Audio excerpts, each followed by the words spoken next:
نحمده ونصلي على رسوله الكريم. أما بعد فأعوذ بالله من الشيطان الرجيم. بسم الله الرحمن الرحيم. وأذن في الناس بالحج يأتوك رجالا وعلى كل ضامر يأتين من كل فج عميق ليشهدوا منافع لهم ويذكروا اسم الله في أيام معلومات. صدق الله العظيم.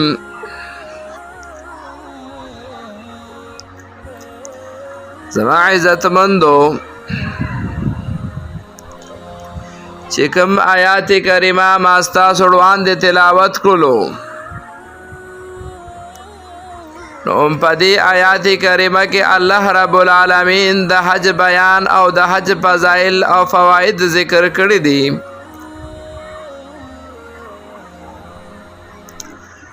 دکہ حضرت ابراہیم علیہ السلام تا حکم اوشو چی پا حلقو کی دا حج دا فرست کی دلو اعلان اکڑے. دا دے اعلان پا وجہ چی حلق استاسو خوال راشی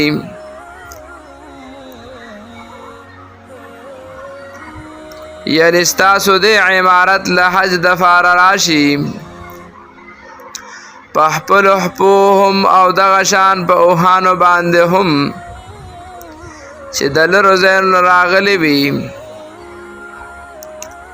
او سفر دا وجن کمزوری بی هغه انسان چې سفر نشي کولی نو هغه په خپلو اوښانو باندې سفر وکړي او حج ته راشي.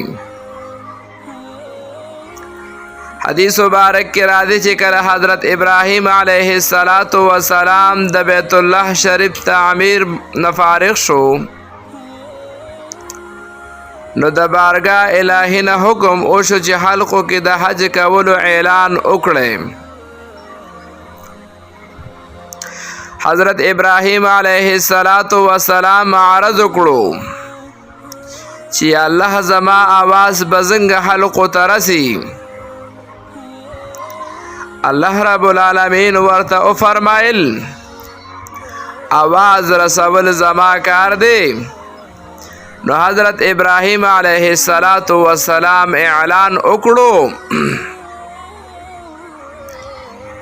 چې هغه د اسمان او ځمکې هر یو څیز واورېدلو.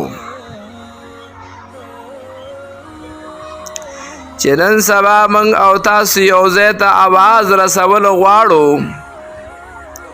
نو هغه د وایرلیس په ذریعه د ټلیفون په ذریعه باندې د موبایل په ذریعه باندې د یو ملک نه بل ملک ته آواز رسوو.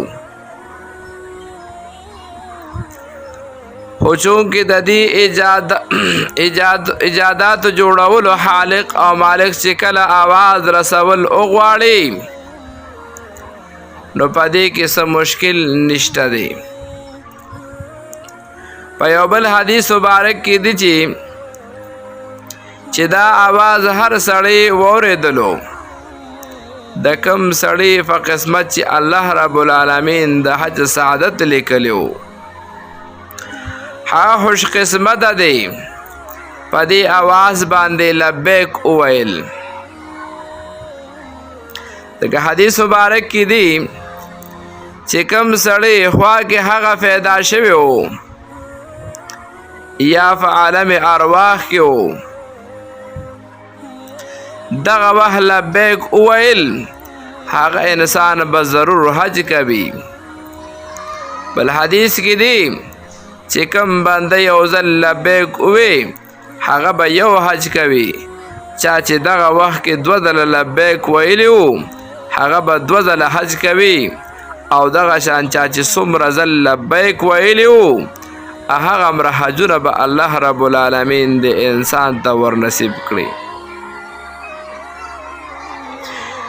یو مومن له د الله تعالی د حکم د عذر هیلې بغیر منل نه دي لکه څنګه چې حضرت ابراهیم علیه السلام دا سوچ اونکړو چې زما آواز به څنګه هر ځای ته ورسي، بلکې هغه دې ته وکتل چې دا د الله رب العالمین حکم دی او زمونږ په ذمه چې کوم کار دی موږ په هغه کوو، او الله رب العالمین کار دی هغه به په خپله کوي. نو زما عزتمندو د دې خبر نه دا مقصد دی چې الله رب العالمین فچا باندې حج فرض کړی وي، نو هغې ته زمونږ د اړخ نه دغه خبره چې فرضیه حکم د الله رب العالمین د طرف نه در باندې راشي، د هغې د فرضان له زر تر زره تیاری کوه، ځکه فرضي حکم د هغې نه انکار کول په دې سره انسان کافر کیږي. په هغې کې کوتاهي کول او هغه لیټ کول دا فسق او فجر دی. نو کوم انسان باندې الله رب العالمین حج فرض کړی وي، هغه زر تر زره د حج تیاری ځان ته برابر کی. مبارکه میاشت د حج را روانه ده، د حج داخلي شروع دي، د حج سفر به څو ورځې بعد الحمدلله شروع شي. نو چې کومو انسانانو باندې حج فرض وي، زر تر زره ځان له د خپل حج دپاره تیاری شروع کی. الله رب العالمین به دغه ځای ته مقصود ځای ته به الله رب العالمین ورسوي.